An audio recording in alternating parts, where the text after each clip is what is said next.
В деревне Мощуга Ижемского района завершен первый этап консервации уникальной деревянной колокольни 1884 года постройки. Ее высота без шпиля 25 метров. На колокольне сохранен 82-килограммовый колокол.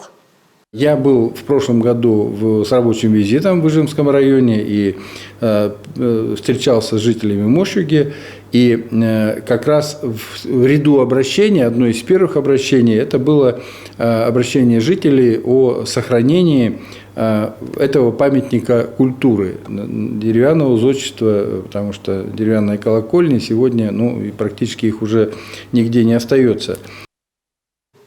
По поручению главы был создан проект консервации объектов. В конце июня начались работы. Их проводит специализированная компания, привлечены волонтеры. Уже сейчас можно увидеть позитивные изменения. Но работа эта кропотливая, потому будет продолжена в следующем году.